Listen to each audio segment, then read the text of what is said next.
Les puedo asegurar que es la primera vez que vamos a compartir todo un programa con dos invitados y que de pronto surgió en producción esta cuestión de no pueden ir separados, tienen que ir juntos, porque la mirada de un economista, la mirada de un médico, y a partir de allí tratar de entender este contexto en donde decimos, bueno, medicina, economía en la Argentina, y a partir de allí todas las crisis que rodean a esto, lo micro, lo macro.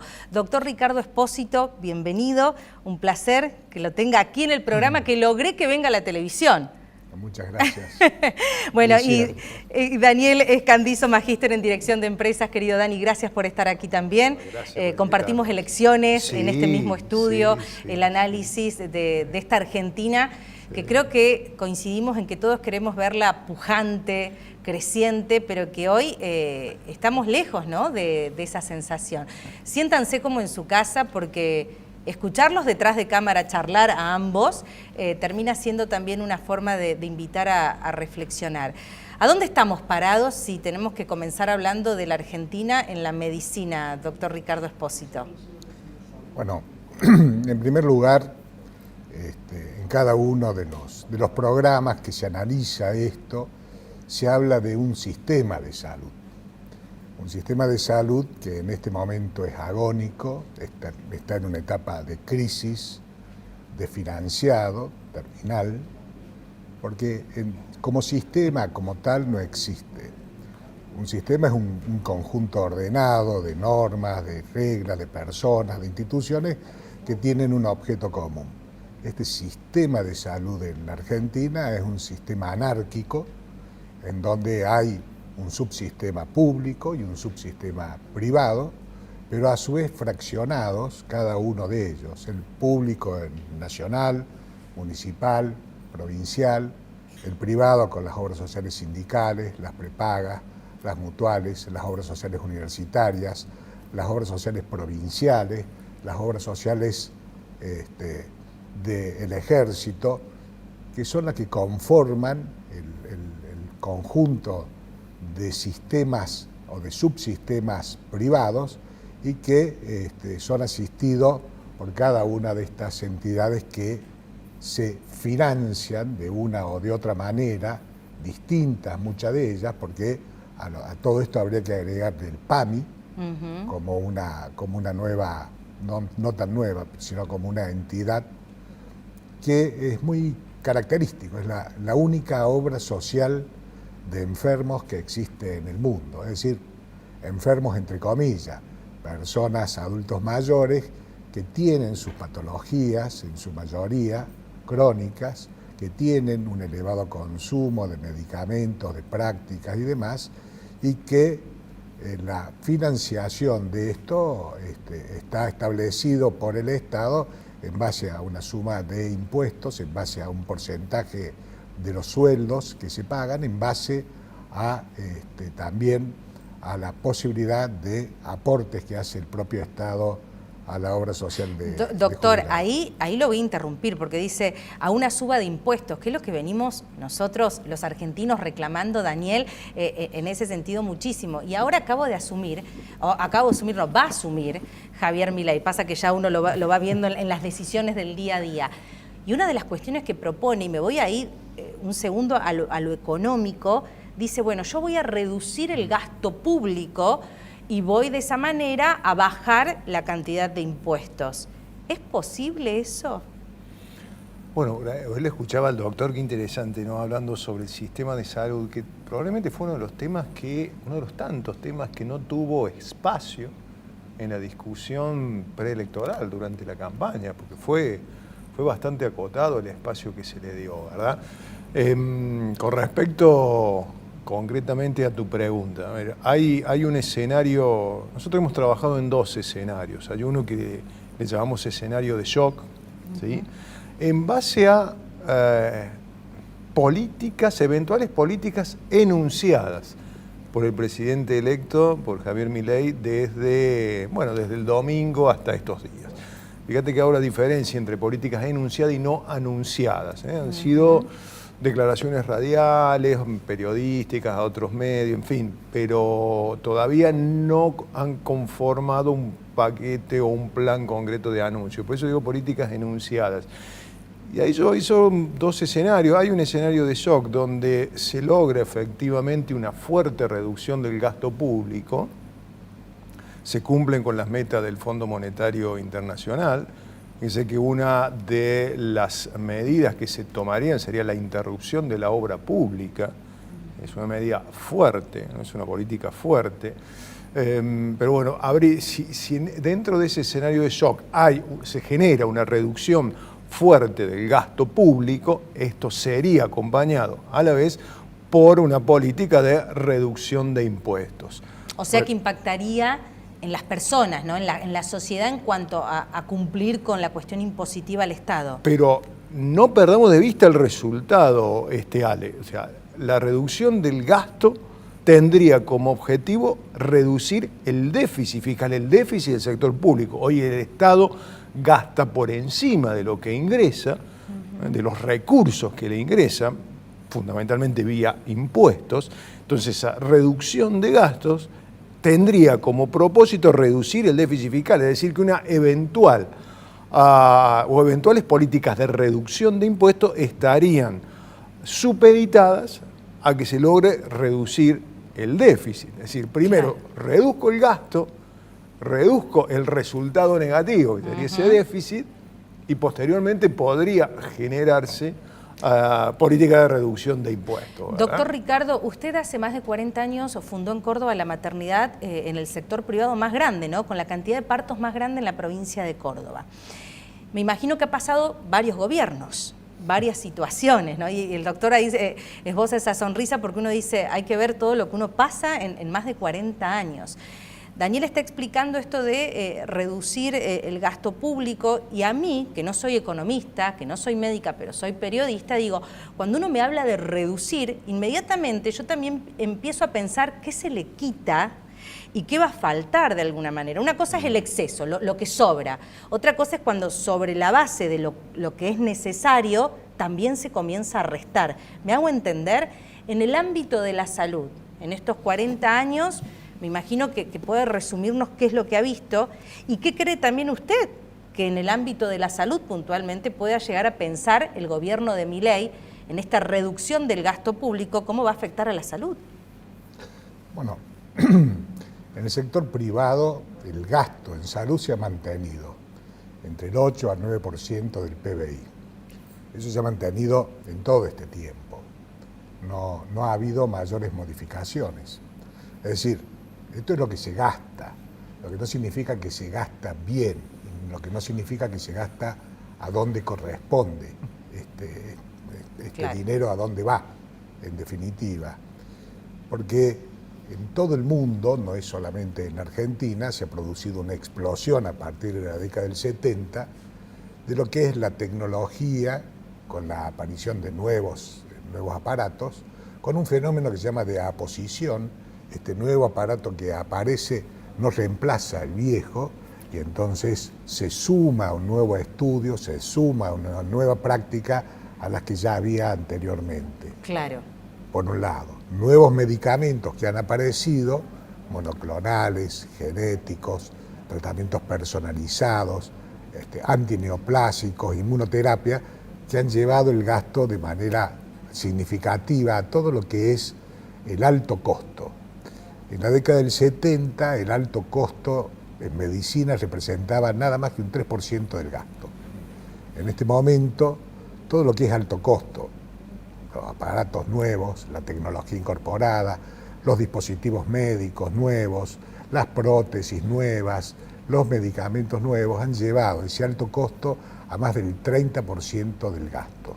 30% del gasto. A todo esto se ha sumado, desde el punto de vista del Estado, una serie de leyes que han ido tratando de ordenar la cosa, un desorden ordenado, porque se ha mantenido el desorden, y es el hecho de que a partir del año 95 se incorpora lo que se llama la PMO, que es el programa médico obligatorio, que el Estado determina que las obras sociales deben brindar a los afiliados. Claro, que es la cobertura para aquellos que no entienden de lo que sí o sí tiene que cumplir, tanto una obra social como prepaga por ley, ¿no? Porque por ley. Está establecida la prestación.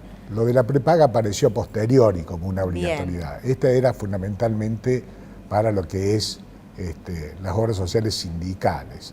Y se conforma un fondo, en aquel entonces se llamó APE, programas, la Administración de Programas Especiales, sí, que parte de la recaudación que a través de la AFIP las obras sociales reciben, va a ese programa para pagar estas prácticas que son más complejas, que son más caras, y poder afrontarlas.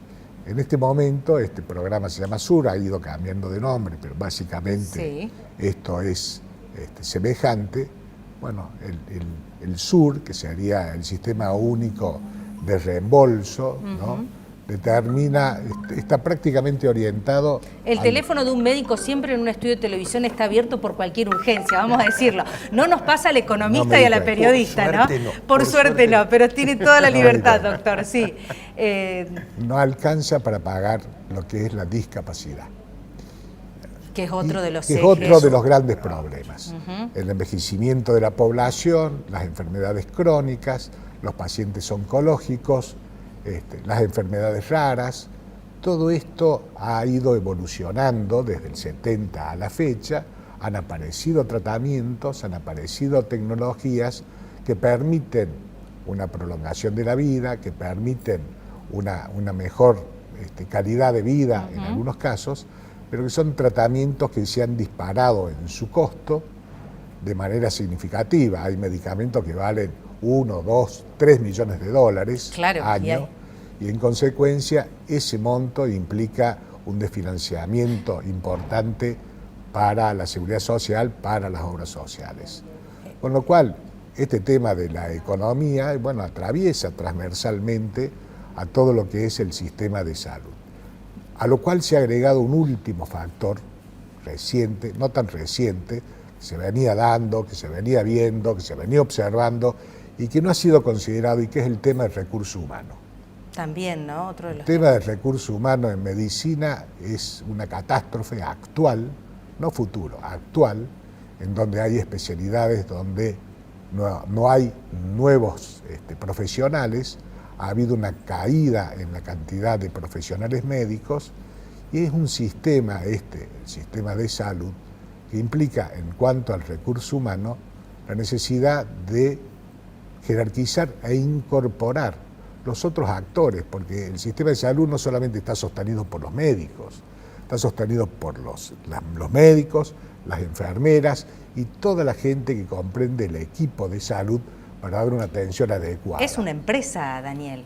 Pero hay ya... Sí, fuera de guión, que generalmente cuando nos invitan a un programa uno tiene más o menos un guión armado, pero fuera de guión. Yo soy docente en distintas áreas dentro del management de empresas, el management corporativo, y siempre decimos que la organización humana más difícil, más compleja de gestionar son aquellas vinculadas a los servicios de salud. Mira vos. Las más complejas. ¿Por qué?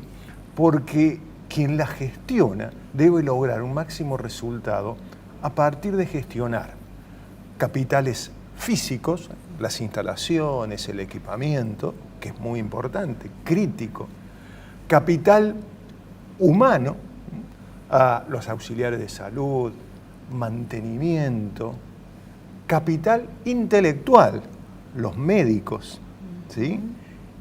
Y está de por medio la vida, no un resultado económico, no la fabricación de un auto, por ejemplo. Entonces son las organizaciones humanas, pero esto hay una coincidencia unánime en el management, son las organizaciones humanas más complejas de administrar, más complejas de gestionar. Es un título ese, me están absolutamente, diciendo. Absolutamente. Sí. Hay otras también que uno puede decir, sí, es difícil gestionar, por ejemplo, un aeropuerto. Es cierto, tiene muchísima dificultad, pero los servicios de salud la superan en cuanto a complejidad, en cuanto a dificultad y en cuanto a tener que lograr máximos resultados alineados con una visión, con una estrategia de distintos componentes de capital. Dentro de lo que es la propuesta, yendo a los escenarios a partir de un nuevo gobierno, todo lo que sería área de salud entraría bajo la órbita de este superministerio de capital humano. Que me llamó la ¿Sí? atención, no sé, doctor, también y Daniel, un ministerio de capital humano, al menos es la primera vez que yo lo escucho, ¿no?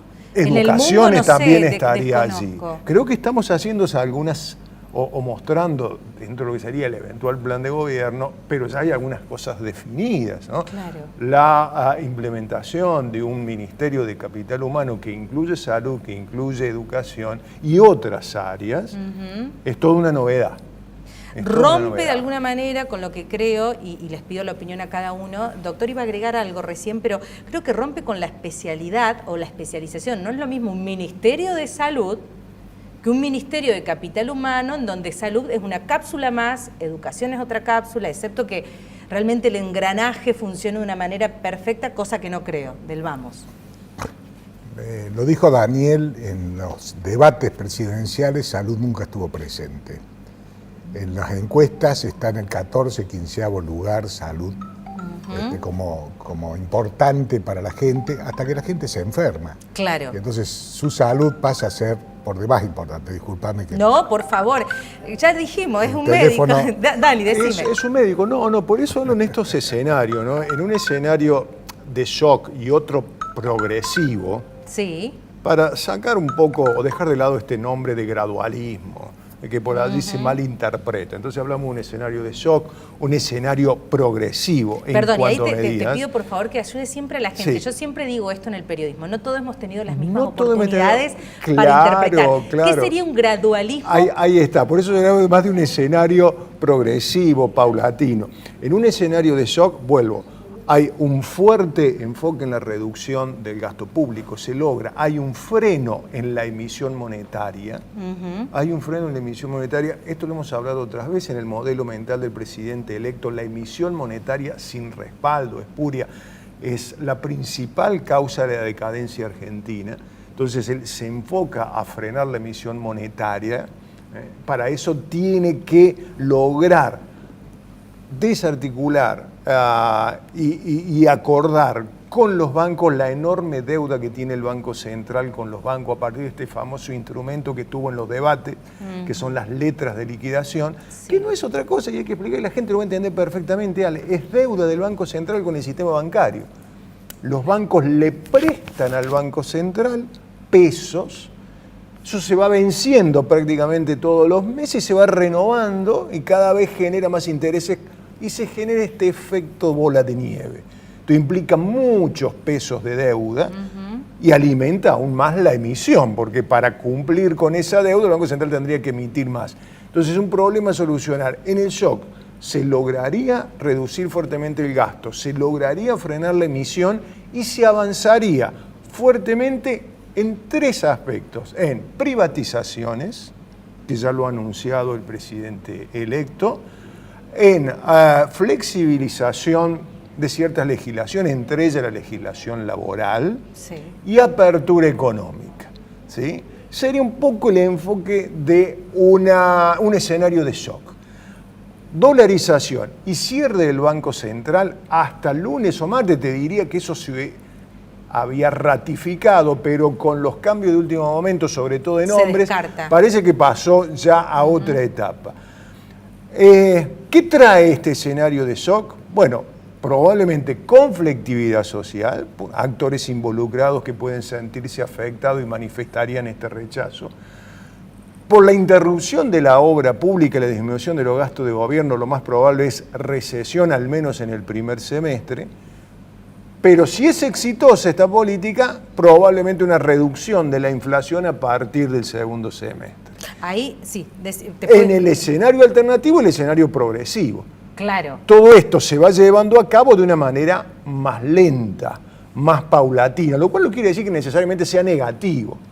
Pero probablemente los resultados se hagan esperar, la inflación persista todo el año y esto no evitaría la conflictividad social, porque la conflictividad social y a lo mejor la falta de acuerdos haría que este escenario de shock diera lugar a un escenario que le llamo progresivo, es decir, de reformas, de cambios más paulatinos.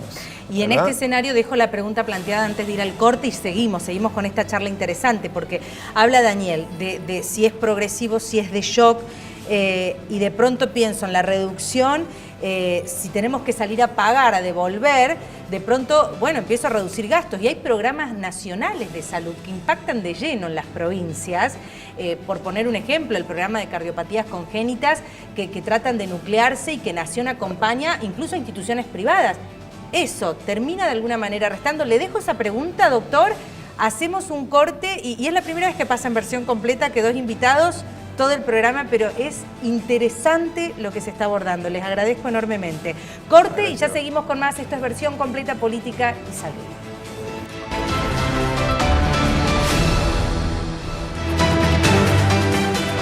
Bueno, doctor, la pregunta estaba planteada recién, ¿no? Sí, yo, más que contestarte esta pregunta, quisiera exponer cuál es la realidad hoy, ¿no?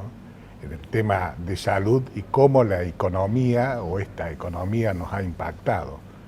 Nos ha impactado en la falta de insumos, nos ha impactado en los altos precios de medicamentos descartables y demás elementos que debemos proveer para la debida atención de los pacientes, nos ha impactado en un recurso humano totalmente insuficiente, en cierre de guardias, en la parte pública, aperturas de infraestructura nuevas, como es la maternidad provincial nueva, en donde ante la falta de recursos humanos se ha producido que simplemente los servicios se han reducido en cuanto a su capacidad instalada, ¿no?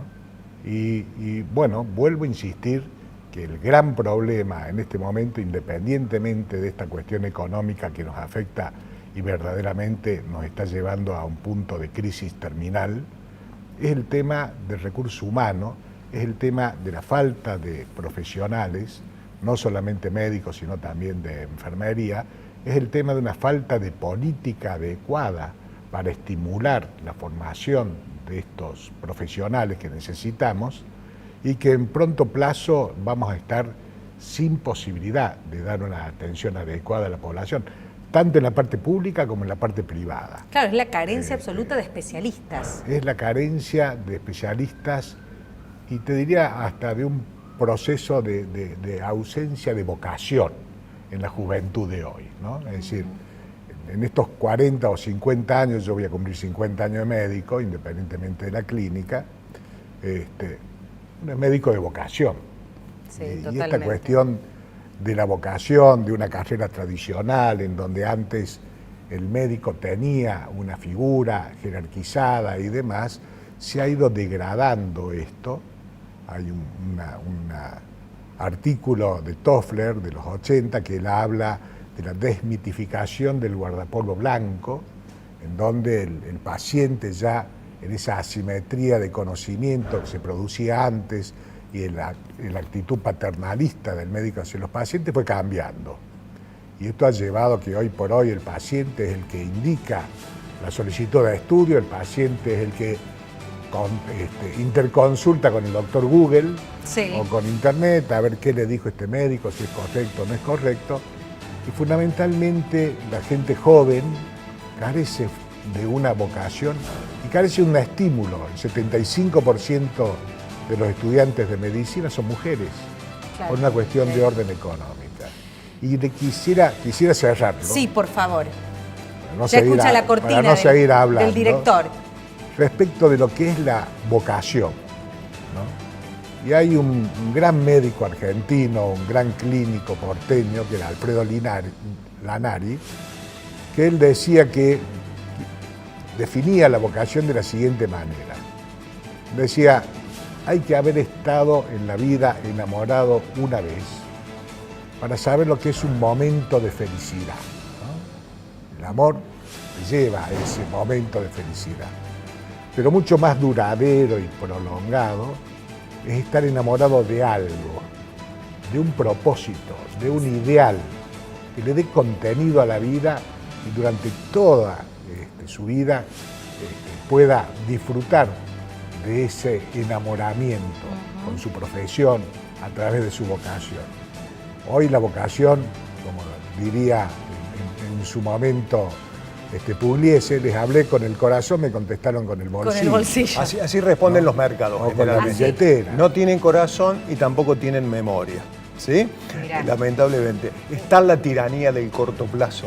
Claro. Está la tiranía, las urgencias, las prioridades que no nos permiten analizar con profundidad los problemas que son claves para el desarrollo de un país. Dijiste la tiranía y en televisión digo, los tiempos son tiranos, pero les pido por favor públicamente que se comprometan. Milei asume el 10 de diciembre, posterior a eso ya sabremos quién va a ser, ¿no? O cómo va a quedar al menos posicionado lo que es los lineamientos económicos y la salud en la República Argentina, que es un tema que para mí me preocupa muchísimo en el acceso a la salud. Por lo tanto va a haber un segundo tiempo, como dijo Macri, una segunda vuelta o segundo tiempo que estaría jugando el expresidente Macri ahora con Milei, en donde me encantaría volverlos a tener aquí, puede ser, pero han dado un panorama muy interesante porque, como bien decimos, la historia es clave, ¿no? El recorrido para saber dónde estamos parados y también de alguna manera empezar a marcar ciertas conjeturas para saber cómo sigue esto y qué es lo mejor. Daniel, gracias. No, gracias. Doctor Ricardo, gracias. Muchas gracias. Dos personas realmente expertas y en particular quiero compartirte, Dani, estoy en el periodismo de salud y lo digo públicamente, uno tiene que ser agradecido por culpa del doctor Ricardo Espósito y sus hermanos. Digo culpa en el buen sentido. Me he formado con ellos y han tenido la grandeza Fueron los impulsores. Exactamente, de abrirme las puertas al conocimiento y siempre agradecida. A ustedes del otro lado, gracias por acompañarnos. Esto es Versión Completa, Política y Salud. Temas con los protagonistas para que usted saque sus conclusiones. Hasta el próximo programa.